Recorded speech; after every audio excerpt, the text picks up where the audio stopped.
Warm good morning to everyone. Welcome to today's clinical meeting. Today's clinical meeting is on a very relevant and important topic. It's on tobacco use disorders. As you all know, tobacco use disorder is a disease with significant clinical, social, mental health, and public health impact. And it ends up killing almost half the patients who do not quit.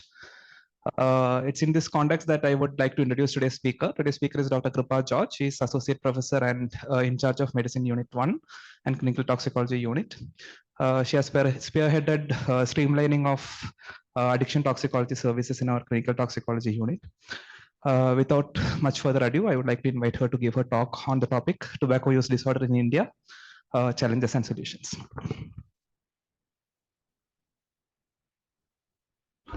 Thank you, Amit. So like Amit mentioned, this is an area that we as a unit have been looking at for the last couple of years. And I think it's very relevant for all of us as clinicians to be familiar with tobacco use disorders so that we can improve our practice. So briefly, I'm going to look at prevalence of tobacco use in India, looking at 5 ways for smoking cessation.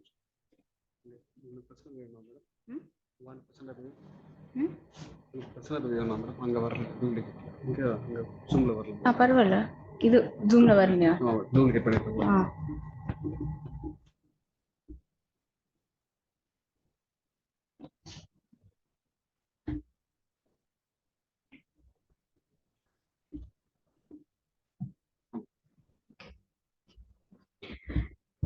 and the 5 ways for smoking cessation, and finally how to prescribe pharmacotherapy.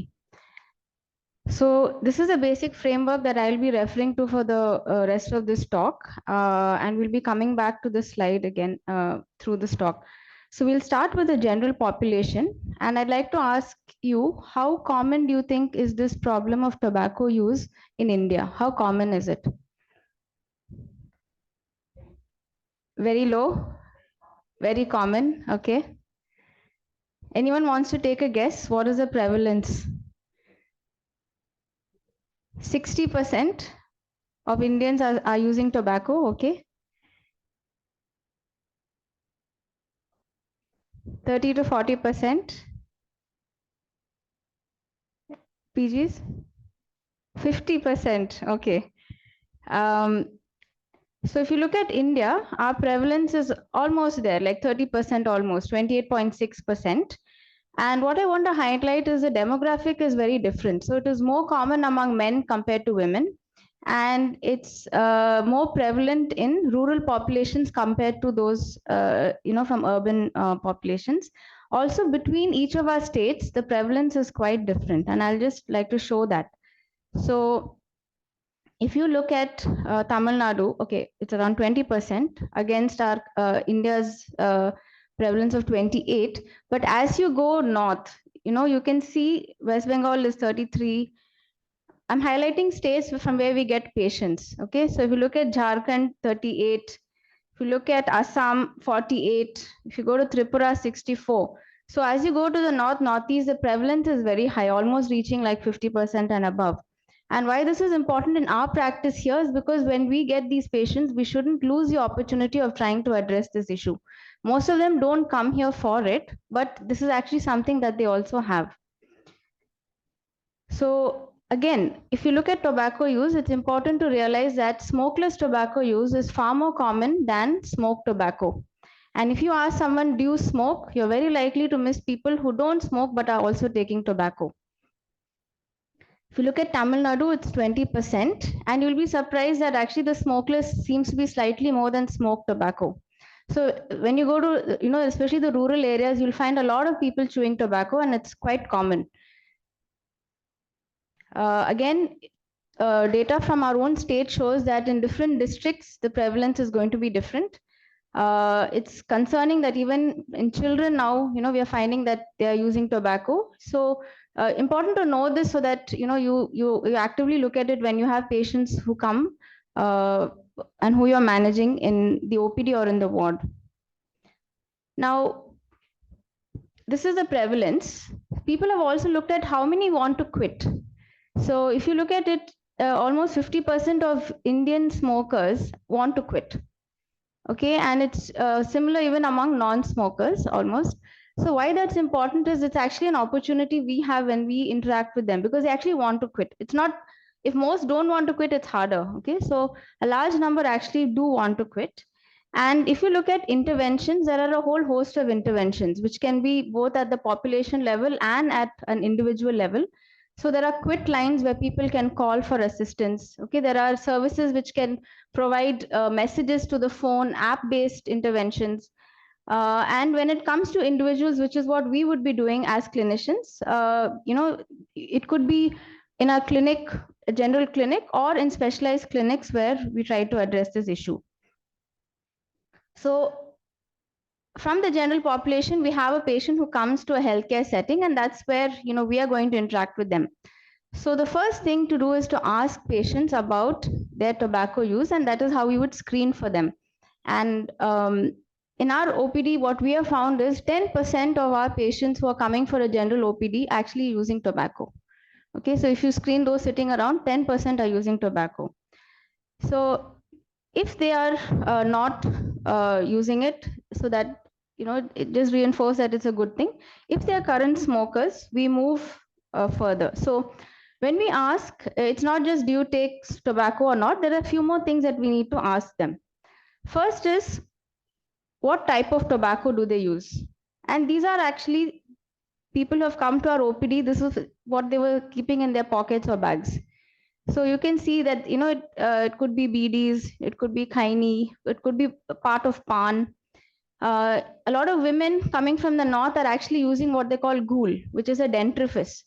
Okay, so we are familiar that there are different types of products. We may not be familiar because it's not common here, but patients coming from elsewhere may be using it.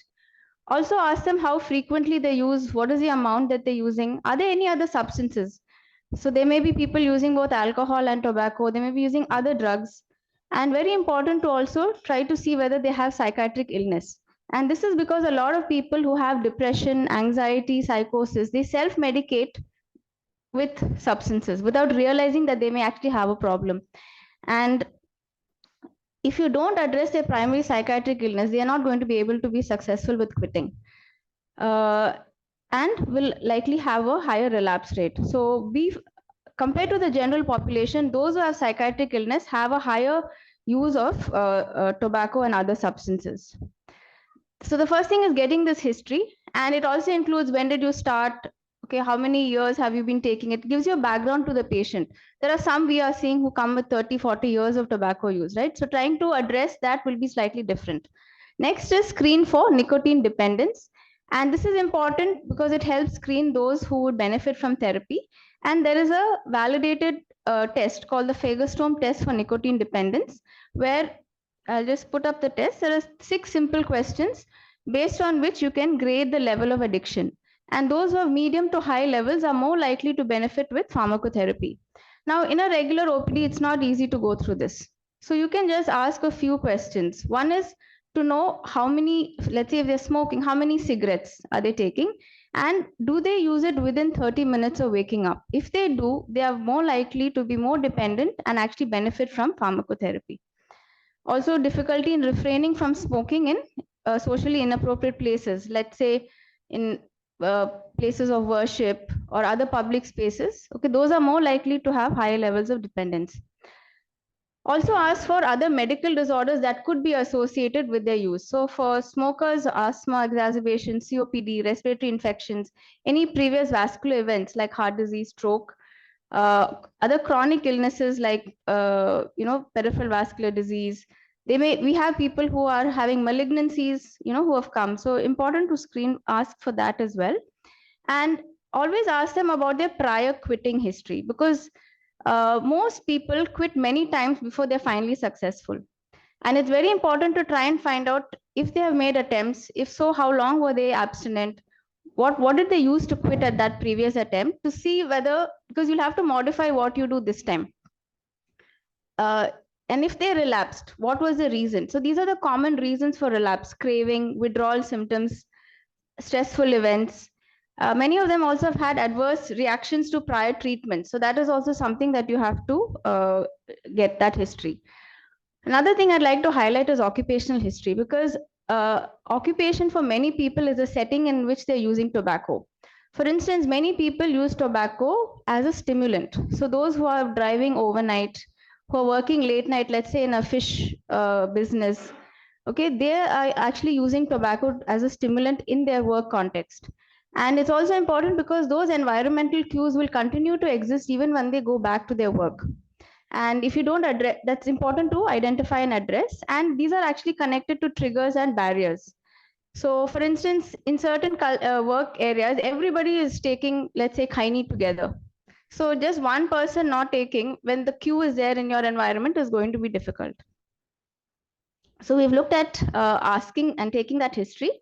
Next thing, the next A, I'm sure you've all heard of 5 A's. Okay, it's a technique for cessation, and that's what I've tried to highlight. The next A is advice to quit. So this is something we can all do. Advise the patient to quit, make it personalized, make it focused to them, and tell them why they need to quit. So if the patient has heart disease or COPD, tell them you need to stop so that your risk or your symptoms will improve. Okay, make it very personalized and address their willingness to quit. So you will find some people are not really thinking about it. So what do? You don't leave it at that. Okay, so there is what is called 5 R's. So for that person, okay, you try to tell them what is the relevance. Why do they need to stop? So it will benefit their family, their children. Okay, it could. What are the risks if they continue smoking or taking tobacco, for instance? What are the rewards? So, for instance, we know that people who stop smoking in 15 years, their risk for cardiovascular disease is the same as someone who has never smoked. So, those are some rewards that we can talk about, and ask them what are the roadblocks. Why do they not want to stop? So, they may tell you that they're in a very stressful situation, or other reasons why they feel they are not able to stop, and this needs to be repeated at every interaction we have with them. For those who are actually willing to quit and say, yes, I'd like to quit, just want to put up what is called the stages of change model. And in anyone who wants to make a change, they usually go through these phases. So if you look at smoking or tobacco use, pre-contemplation is someone who has never thought about it. They've never thought of stopping. Contemplation is someone who'd like to stop in the next 6 months. Preparation is someone who's already started taking steps. So they've already started cutting down by the time they've come to you. Action is once they stop. And after that, it's maintenance. That means you don't go back and relapse. And why this is important is we find patients along the spectrum. You may find someone who's not even thinking. So our interaction should help to move them to the next, which is to think about stopping. If you meet someone who's contemplating it, move them to the next. Okay, so try to assess where is this patient when in their readiness to quit. Okay, the 4th A is actually assisting with quitting. And how do we assist? So most of us will tell people stop. You need to stop, and we may not know what to do next after that. Okay, so there are 3 things. One is to have a quitting framework. Look at pharmacotherapy and psychosocial counseling and support. So the quitting framework you can remember with this mnemonic called STAR. Okay, the first is set a quit date. So you have to tell them to fix a date, and it should be within 2 to 4 weeks of your interaction with them, so that there is a target by which they will stop. Next is tell your friends, family, co-workers, so that you have support from others. It's very difficult to not be supported when you're trying to do this. Okay. The 3rd is anticipate challenges. So that is where we take the history to find out what settings are they using tobacco, because those settings are going to happen every day. So there are people who smoke after they eat a meal or after they drink tea. That is going to happen every day, and they need to anticipate that and know what they're going to do at that time. Also, symptoms of withdrawal. They should anticipate that they're going to have it so that it can be addressed. And the final thing is remove tobacco products from your environment, because these are cues. So for instance, if you're a smoker, remove cigarettes, remove lighter, ashtray, remove it so that you're not reminded by seeing it around you. Okay, so STAR is a simple way to remember this. The second is pharmacotherapy. And who actually is going to benefit are those who have moderate to severe levels of dependence. So anybody who smokes more than 10 cigarettes a day is definitely going to benefit, and people who use less may benefit as well. So briefly, in tobacco, it is nicotine that causes the addiction. Okay, and what happens, especially let's say someone smokes, within a few seconds, there are very high levels in the ventral tegmental area where it acts on the dopaminergic neurons, resulting in dopamine being released in different parts, which actually, such as the amygdala, nucleus accumbens, which is what drives the motivation, the need to use it, and which is also the reason why when those levels decrease, people want to take it again, okay, and causes the withdrawal symptoms. So when it comes to pharmacotherapy, we can divide it into first line and second line. And first line can be the nicotine based or non nicotine based therapy. And if you look at nicotine based, you can have short acting and long acting. Okay, so short acting will give you a small dose which will act for a small time, whereas long acting, which is the patch, will work for 24 hours. And the non nicotine based first line therapies are bupropion and varenicline. Now, there are settings where you can't use either of these. In such patients, you'll consider second line like clonidine or nortriptyline. And we have enough evidence to suggest that compared to just behavior therapy, using nicotine replacement definitely improves the odds of quitting. So in CMC, what do we have, right? So when it comes to nicotine replacement, we have the gum, we have the lozenge, and we have patch. We have bupropion, we do not have varenicline. Okay, and the other second line agents, the second line we have. Okay, this is just a graph to explain what happens to patients when they take nicotine. So on the right hand top, B is showing the levels of nicotine in the arterial system once somebody starts smoking. Okay, and and on the left, that is A, is the levels of nicotine in the venous system. And what you can see is the concentration for the graph B is much higher compared to the left. It's going 20, 40, 60. The others are all 5, 10, 15. Okay, this is the nanograms per ml of nicotine. So smoking, for instance, very quickly, as you can see the spike, causes very high levels in your arterial system. And all our replacement do not match up to that. So for instance, the oral, say the gum, it takes much longer. Okay, so the bottom gray bit is the first 30 minutes. And you can look at the patch, which is F, which takes much longer, but it has a sustained effect. Even the nasal spray is something that can deliver it much faster.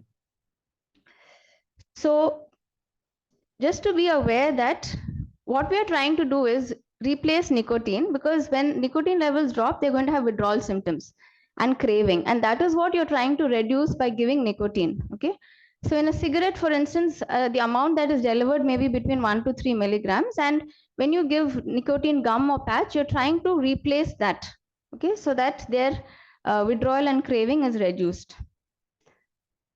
So I'll just start with what we have here. We have this nicotine pastille, which is a lozenge in two strengths, 2 and 4 milligrams, and it acts for around 1 to 2 hours. And for those who have less use, like less than 20 cigarettes a day, and they take it more than 30 minutes after waking up, please give the lower dose. Whereas for those who are taking it within, so you'll have people within 5 minutes of waking up, they're smoking, you give them the higher dose. We also have the gum, which is also available in these two strengths, and it's used in a similar way. So what we need to know is gum and pastille is absorbed through the buccal mucosa. Okay, it has to be slightly alkaline. So if somebody has eaten or had something acidic like tea and coffee, it's not going to get absorbed. So tell them to take it 15 minutes after they've eaten something. And obviously, if they have gum disease or using dentures, then it may not be something to use. And also in those who have gastroesophageal disease, they could have worsening of their symptoms. So maximum of 20 a day can be used. And it's important that they don't keep, like when I come to the gum, chewing and swallowing the liquid, because they can have nicotinic symptoms. So when it comes to the gum, the technique is chew and park, where you slightly chew it and then just keep it parked, because that's where it's going to get absorbed. And then, you keep doing that. So what are the side effects? There can be irritation in the mouth, some jaw soreness from chewing, heartburn, hiccups. And like I said, sometimes people, they continuously chew it and can end up with nausea and even hiccups and sometimes vomiting. Coming to the patch, it's available in 3 strengths, 21, 14, and 7. In CMC, we have 14 and 21. And for those who are smoking less than 10 cigarettes, you can use the lower dose, 14 milligrams. So it's very easy to use, and it will deliver a steady state of nicotine for 20 to 24 hours. But the thing is, the onset of action is at least 2 hours. So if someone is having craving now, the patch will not help immediately. But over the day, their craving is going to be less. So they need to use a new patch every day, and what is suggested is to apply it on areas that do not have hair. So it's easy to apply and remove. So the upper arm, the trunk upper arm can be used, and you need to rotate the site, and you can use it with a short-acting NRT for the immediate craving that they have. So it can cause irritation at the site where it is applied. So there can be some burning and itching. And if it is used while they sleep, they can have insomnia and nightmares. So we advise them then to take it off just before they go to sleep. There can be other symptoms of headache, dizziness, vomiting. And if you can have severe toxicity, it's actually a very safe thing to use, but accidentally if children apply it, or if they it is punctured or use multiple patches, it can be an issue. And in those who are using it and smoking, they are definitely likely to have nicotinic symptoms. So they should definitely not use the patch while they're still smoking. Okay, when it comes to nicotine gum and lozenge, the current recommendation is, as they're planning to quit, they can actually start taking it simultaneously. So the question is, how long do you give nicotine replacement? All the guidelines suggest 2 to 3 months. So you're trying to do two things. You're trying to reduce their withdrawal symptoms and also not have nicotinic toxicity. So based on which you're going to titrate the dose. So let's say somebody is smoking, let's say 6 cigarettes a day. They are likely to need maybe 4 to 5 of those gum per day. Okay, somebody who's using a much higher one, you may plan to give them a patch with PRN gum. So so there are no fixed guidelines on how much to give. It has to be individualized to the person and titrated accordingly. And so the frequent nicotine withdrawal symptoms can be anger, irritability, difficulty concentrating, insomnia, restlessness, anxiety, depression, increased appetite. They can have even weight gain. So this has to be explained to them, and when you review them, try to see whether they're having any of these symptoms. So like I said, this needs to be given. Initially, you start it for the first 2 to 4 weeks. And then once they're not having withdrawal symptoms, they're confident with cessation, not having much craving, you can gradually taper it over the next 1 to 2 months, so that in 3 months, they're not taking it. So who will you not prescribe it for? So somebody who's got unstable cardiovascular disease. So nicotine actually causes vasoconstriction, right? So we should avoid it in such patients. Severe renal, liver disease, and Berger's disease. In these settings, you would not consider giving nicotine replacement. So the other first-line agents are bupropion, which is an antidepressant, and it actually causes, it prevents a reuptake of dopamine, which is what helps with its effect. And you can even use it so you can use it in those who have depression and even in those who don't. It needs to be started 1 week prior to quitting. And again, be familiar with the side effects. So they can have insomnia, agitation. One concern is a very small risk of seizure risk.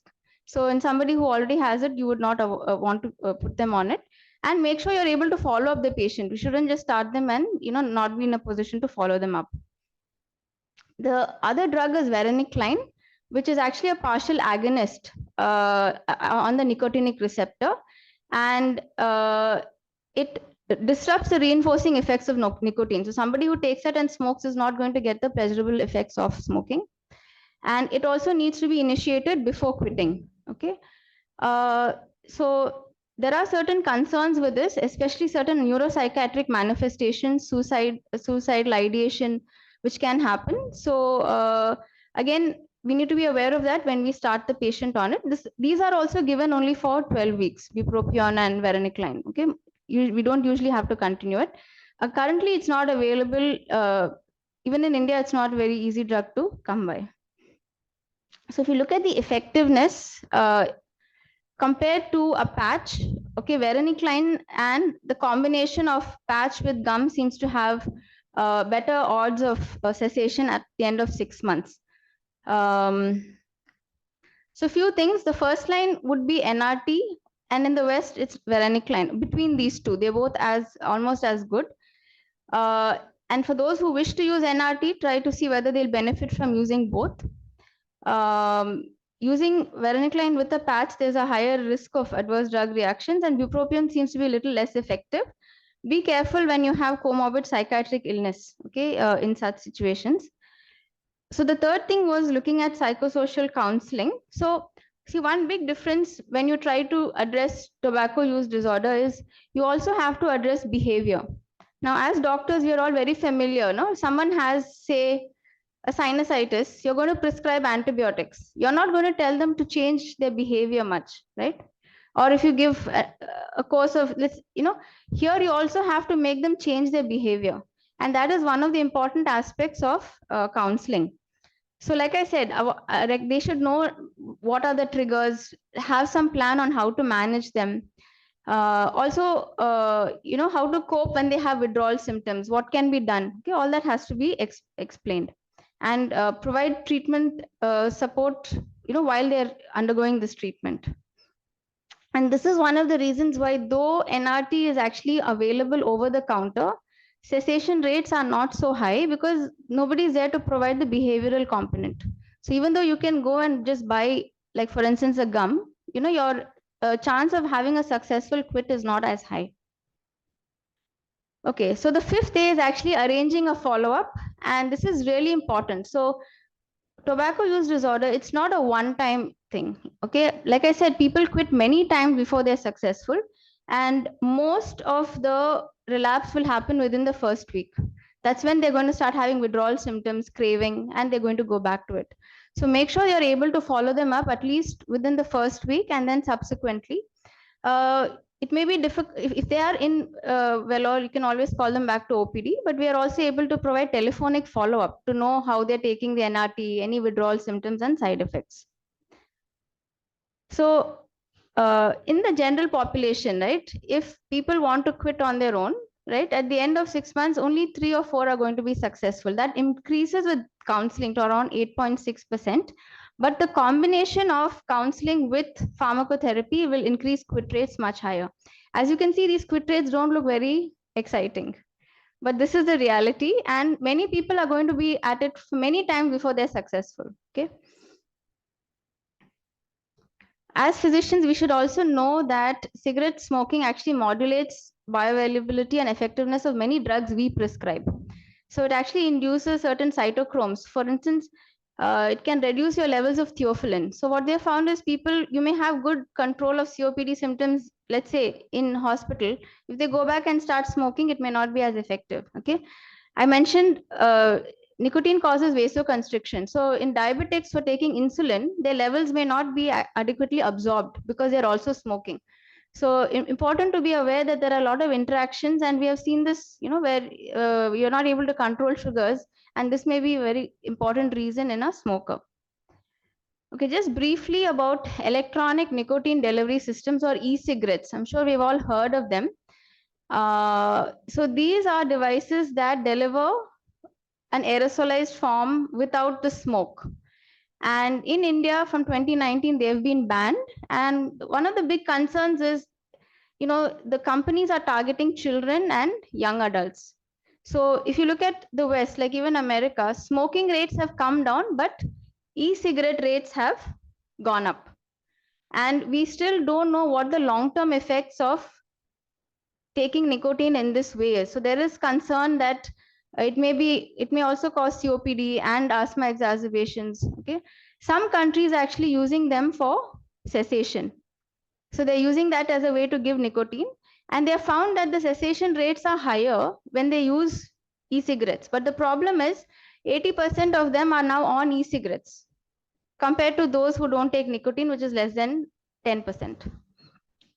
Some years back, there was a concern in the US. Many people died because there was some contamination, resulting in lung injury.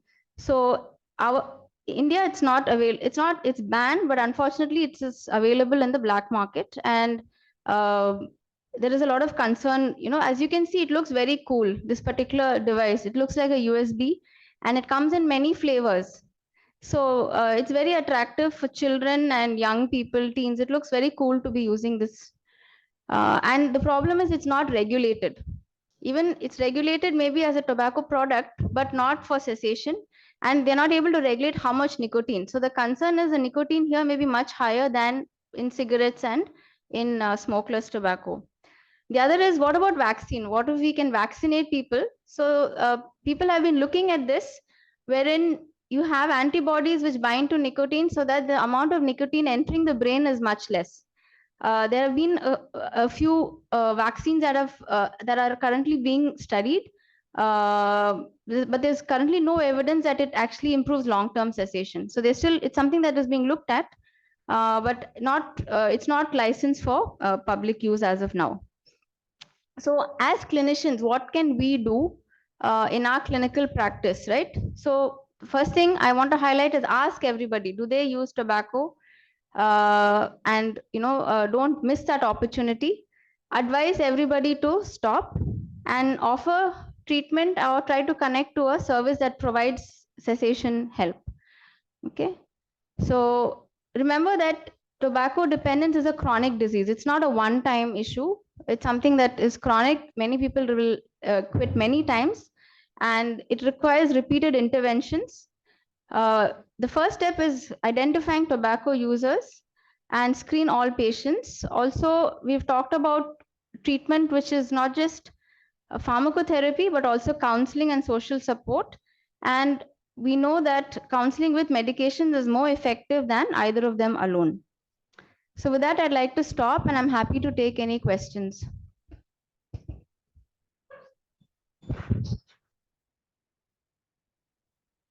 Thank you, Krupa, for that very comprehensive talk. The floor is now open for questions. For those who joined us online, please put in your questions in the chat box and we'll take it up.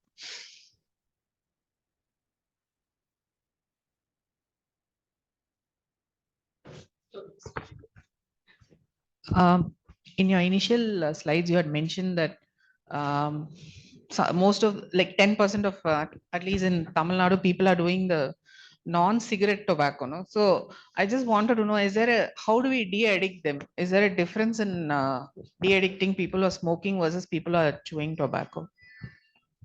Sorry, ma'am, smoking versus using non-smoking. the non-smoking tobacco, like whether they're chewing or putting it as Yes. a dental gum. And Yes, ma'am. So the principles are the same. It is, we have a similar Fagerstorm test for smokeless tobacco to look at their severity, and the same principles are being used, where you can use the same nicotine replacement. It's treated almost similar.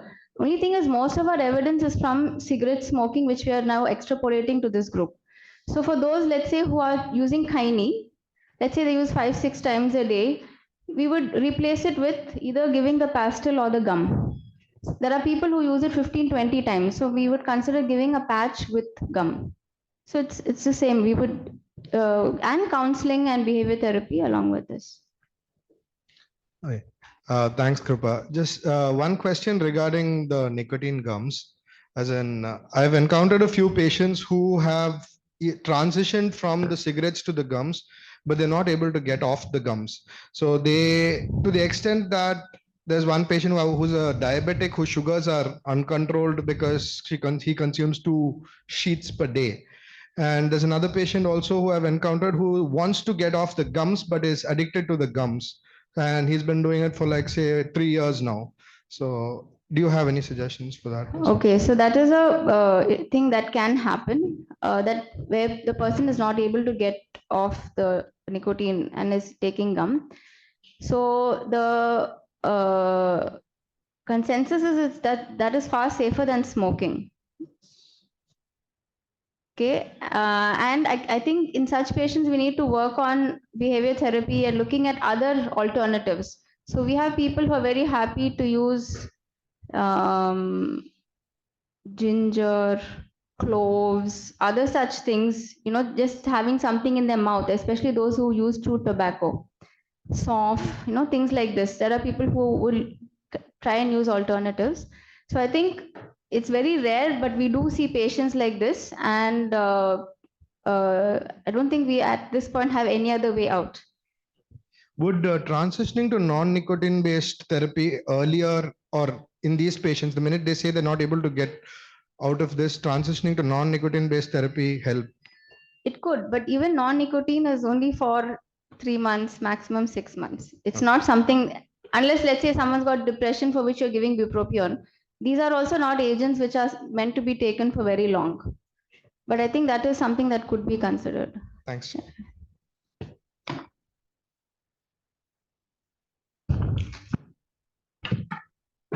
I wanted to ask, at what point do we need to maybe refer to a psychiatrist? Like, if, not in case they have an underlying psychiatric illness, but when counseling done by us, will it be as effective as that by a psychiatrist, or is there a point where our behavioral therapy may not? Is that, if you just follow the structure, is that as good as the therapy that a psychiatrist would give, or is there a role for referring to the psychiatrist? Okay, so the most of the behavioral therapy and counseling is actually not done by psychiatrists. All the studies and clinics, they may be nurse led. It is not that you need a psychiatrist to do it. A lot of times the reason they may not be able to stop is they have some underlying psychiatric illness which we may not have addressed. So in such situations, they would definitely benefit from going to the psychiatrist. Yeah.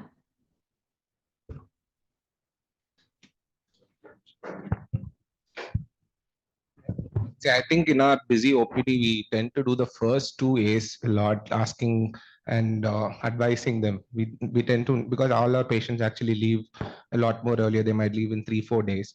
Are there data to say just the first two A's, even at least, is that enough? Is that one question I had? Because we do that a lot, and we do tell them, please stop. Does that make a behavioral change? I found like few patients who come later on, like 1 year later, they see me and like, you told me to stop, I stopped.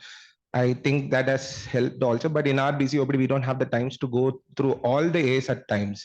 And what can we do further, and what does the unit offer? I think you have telephonic follow-ups and all, I've heard. So Okay, so that's a very good point. Brief intervention, which is what you're talking about, where you spend 1 to 2 minutes telling somebody to stop, is also more effective. So studies have shown even 8%, 12, where they are able to stop because of that. So that is something that is effective, and we should not miss the opportunity. In our OPD, which we have on Wednesdays, a toxicology OPD, we are able to spend a lot of time like going through all of this. It takes at least 15 to 20 minutes per patient to understand their use and addiction and their triggers. I'm sure the PGs and others who've been with us would know that. And we are able to, like I said, offer telephonic follow-up, which is very important. So that's what we can do in that particular OPD. I agree it's difficult to do that for a regular OPD. Yeah.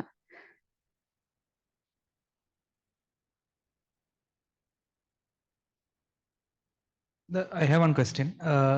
For patients who are abusing or using multiple substances, for example, alcohol and nicotine, and they get admitted with a secondary illness, just like they get alcohol withdrawal, is nicotine withdrawal a possibility? And in that case, can we do something to alleviate that? Yeah. Okay, thank you for bringing that up. That's something that we commonly overlook, actually, withdrawal that a person is having from nicotine.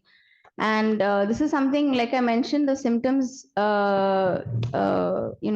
irritability, anger, depression. Okay, some people, so it's very important to actually try to address that and start them on NRT while they're admitted.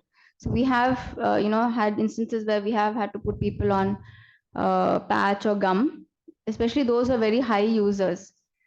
And many times we may miss that, and that's something to think about also. Yeah.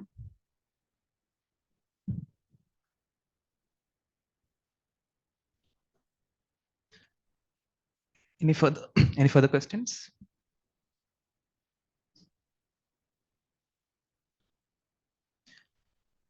If there are no further questions, then we'll close the clinical meeting for today. Thank you everyone for participating. We'll see you again next week.